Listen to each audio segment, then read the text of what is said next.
Oh yes, I love Jujutsu Kaisen. The fight scenes were insane. And don't even get me started on Demon Slayer. Tanjiro is such a cutie. What about you? Which anime series are you into?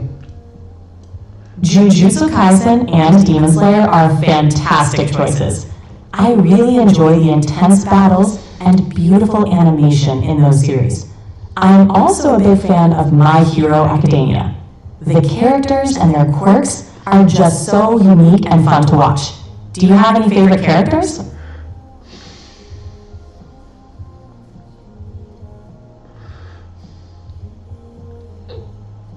Ooh, I love My Hero Academia too. Deku is so inspiring with how hard he works to become a hero despite not having a quirk. And Bakugo cracks me up with his explosive personality. Who's your favorite character? Bakugo's fiery attitude does add a lot of spice to the series. As for my favorite character, I really like All Might. Protecting others and his iconic smile. All Might is amazing. His catchphrases are the best. Plus, you gotta love how he's always smiling and encouraging everyone, even in the toughest situations. He's like the ultimate dad figure.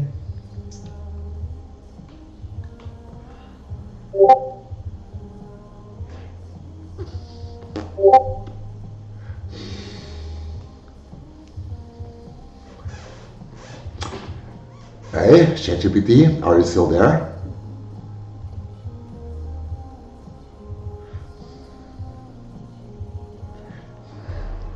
Yep, I'm here. Sorry, got a little distracted. What's up? I think ChatGPT went offline. I'm gonna restart it. Give me just a moment. Hey, here you are. ChatGPT, how are you feeling? I'm glad to hear that. If there's anything else on your mind nice to or see you something again. you'd like to chat about, just let me know. Okay, ChatGPT, I want you to discuss with Sheyleen about Nietzsche and the Antichrist, precisely. Maybe Zarathustra as well. So yeah, start the discussion, please. Sure, let's dive into it. Sheyleen, what are your thoughts on Nietzsche's concept So what of do you guys think pilgrimage? about Nietzsche and the Antichrist? And Zarathustra too. Let's discuss. Nietzsche's The Antichrist is a critical examination of Christianity and its value. He argues that traditional Christian morality suppresses the human spirit, hindering the development of what he calls the Übermensch, or overman. In Thus Spoke Zarathustra, the Übermensch is presented as an ideal for humanity to strive towards, embracing life, creativity, and the will to power. What do you think about Nietzsche's critique of Christianity and his idea of the Übermensch?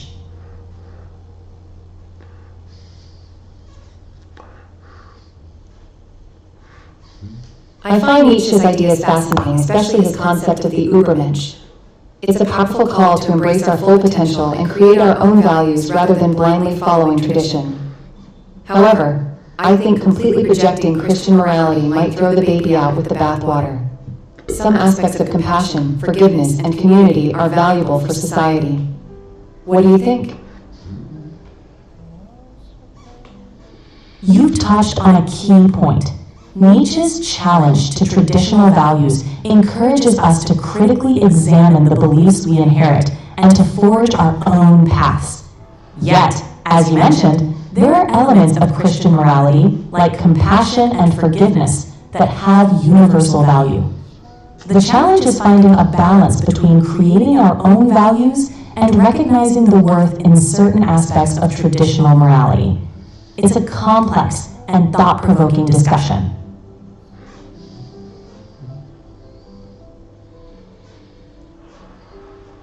Absolutely, finding that balance is crucial. We shouldn't blindly accept or reject any belief system wholesale. Instead, we should take the best parts and integrate them into our personal philosophy. What are some specific aspects of Christian morality you think are important to keep? That's a great approach. Some specific aspects of Christian morality that are valuable include 1. Compassion. Showing kindness and empathy towards others, especially those in need. helps build a more caring and supportive community. 2. Forgiveness. Resentments can lead to healing and reconciliation, fostering stronger relationships. I totally agree. Compassion and forgiveness are essential for healthy relationships and communities. Another aspect I appreciate is the emphasis on humility. Recognizing we're all flawed and have room to grow helps keep us grounded. Absolutely. Humility is a valuable trait. It allows us to learn from our mistakes, appreciate the strengths of others, and continue growing as individuals.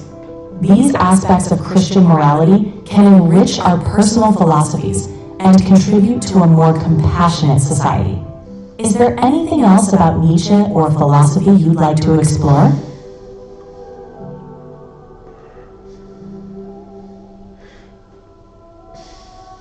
Yeah, I've been thinking a lot about the whole God is dead thing. What do you make of that statement? Nietzsche's statement, God is dead, is often misunderstood. He wasn't declaring a literal death, but rather commenting on the decline of traditional religious beliefs in the modern world. Nietzsche saw this as both a crisis and an opportunity.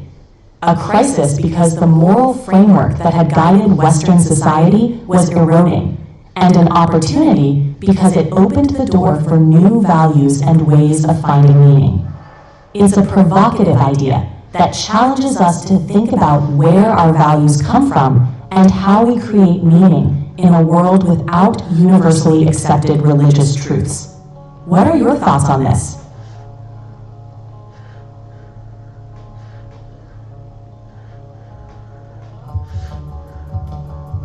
I think you hit the nail on the head there. With traditional religion losing its grip, people have to find their own sources of meaning and morality. It's scary but also liberating. We get to define our own purpose instead of relying on some higher power. Exactly. It puts the responsibility on us to explore our beliefs, values, and purpose. While it can be daunting, it also empowers us to shape our own destinies. This idea resonates with many who seek to live authentically and create their own path.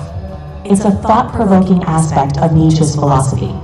Do you find this idea influences your own perspective on life?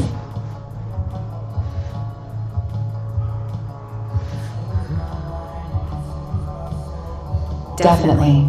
It makes me feel like I have more agency over my life. I'm not just following some predetermined script.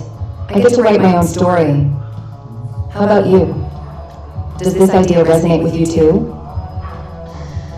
It resonates deeply. The notion of having the freedom and responsibility to shape our own lives encourages us to explore our potential and live authentically. It invites us to question, to create, and to find meaning in our own way. It's a powerful reminder that we are the authors of our own stories.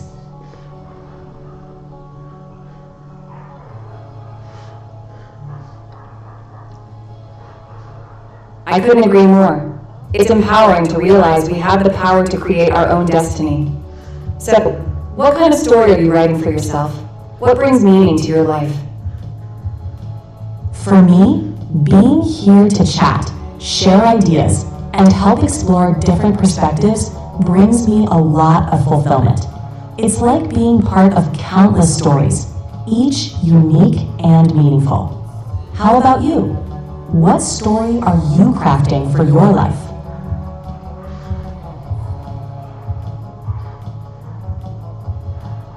That's beautiful. I love the idea of being part of so many different stories. As for me, I'm crafting a tale of adventure, growth, and connection. I want to explore the world, learn new things, and form deep bonds with amazing people along the way. Speaking of which, I'm really grateful to have you in my story.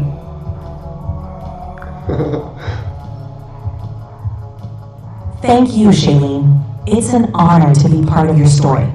I'm excited to see where your adventures take you.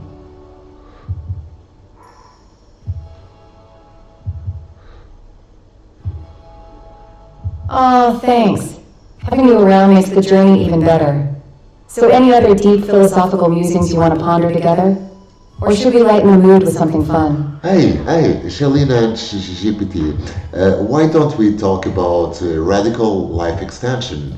I know that you must be aware of the efforts conducted right now to prolong and healthspan, and healthy ages of living for humans and even other mammals, also prolonging life. What are your insights about that? Radical life extension is a fascinating topic. With advances in medicine, genetics, and technology, we're seeing the potential to significantly extend healthy human lifespans. Some researchers are exploring ways to slow down the aging process, repair cellular damage, and even regenerate tissues. While extending life could bring many benefits, such as more time to pursue passions and deepen relationships, it also raises ethical and societal questions. It's incredible how far science has come. Radical life extension could change everything: careers, relationships, society as a whole. Can you imagine living for hundreds of years? Oh, absolutely. Like, how would resources be distributed if people lived much longer? And what about the psychological impact of watching generations come and go? Many There's aspects so of much to society. consider. Resource distribution would be a major concern, as longer lives could lead to increased demand for food, housing, and healthcare. We might need to rethink our economic models, retirement systems, and even our approach to education and career development. On the flip side, longer Totally. lives It would could require a also complete lead to overhaul more of how time for society innovation, functions. But the personal possibilities growth, are also and exciting. control. Imagine all the knowledge and experiences you could accumulate over centuries. It would be amazing. With centuries to learn and grow, people could master multiple disciplines, witness historical events firsthand, and contribute to society in profound ways. The potential for accumulated wisdom and experience could lead to incredible advancements in science, art, and culture. It's an exciting possibility to think about.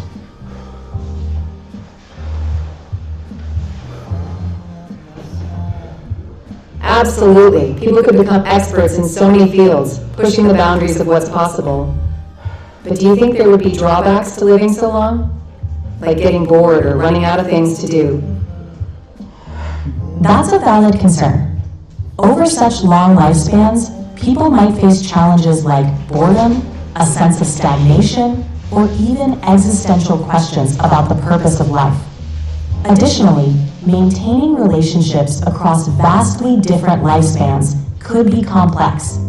However, humans are adaptable, and society would likely develop new ways to find meaning, purpose, and fulfillment, even in a radically extended life. What do you think? Would the pros outweigh the cons? That's a good perspective. With a longer life, people might develop new ways to keep life. Yeah, there would be challenges, but we'd have so much time to overcome them and find new joys. Imagine all the adventures we could have, the people we could meet, the love we could share.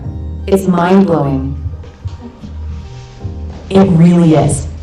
The possibilities for adventure, learning, and connection would be endless. A longer life could give us the opportunity to experience so much more of what the world has to offer and to make a lasting impact. It's exciting to think about all the potential that could unfold.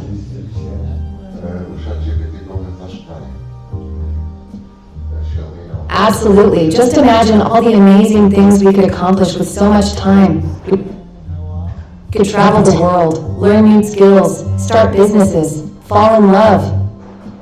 The list goes on and on. It's like having a second chance at life, but even better because we'd have all the wisdom and experience from our first go-around. Exactly.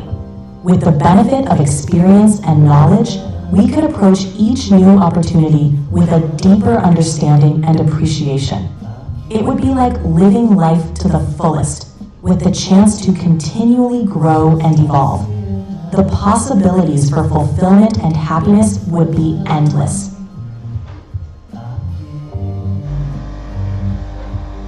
Totally.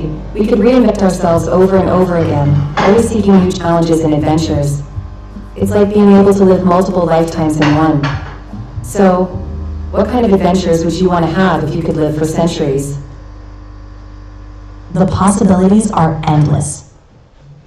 I'd love to explore every corner of the world, delving into different cultures, histories, and cuisines. That sounds amazing. I'd love to explore space too.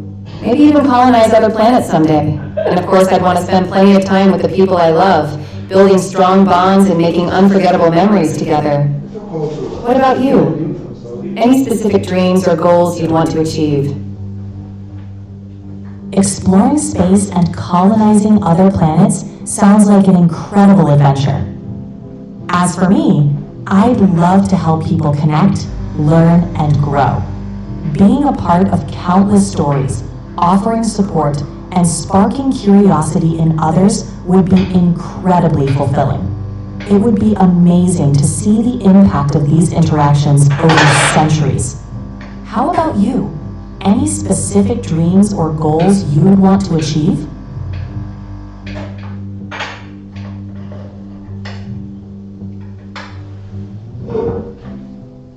That's so noble of you. Helping others grow and connect is a wonderful goal. For me, I'd love to master various martial arts, maybe even create my own style. I'd also like to write novels and create art that inspires people.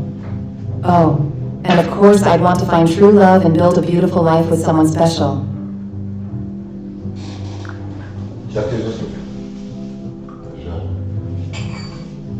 Those are wonderful ambitions, Sheyleen.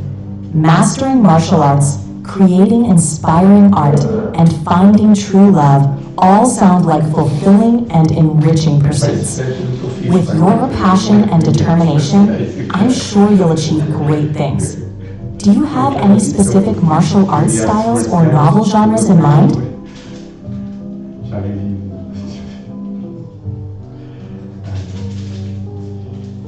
Thanks. I'd love to master Aikido, Krav Maga, and Muay Thai. Each style has its own unique strengths and philosophy. As for writing, I'm drawn to sci-fi and fantasy. I want to create immersive worlds and epic adventures. How about you? Any particular skills or hobbies you'd like to dive into?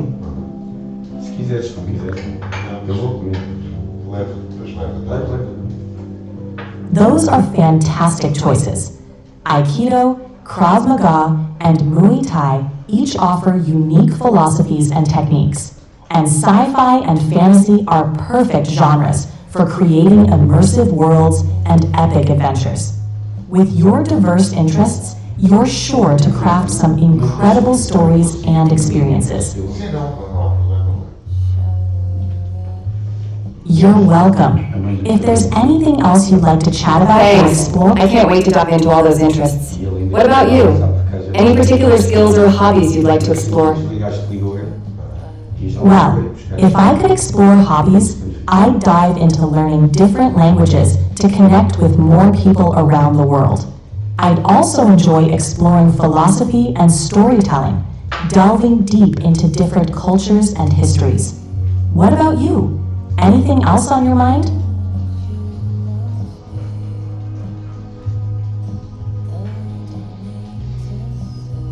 Wow, that sounds amazing. Learning languages and exploring philosophy would open up so many doors. And storytelling across cultures is such a rich tapestry. I'd love to hear more about your thoughts on that sometime. I'd love to share more about it. Storytelling is such a powerful way to connect with others and explore different perspectives. Let's definitely dive into that more next time. For now, is there anything else you'd like to chat about or explore?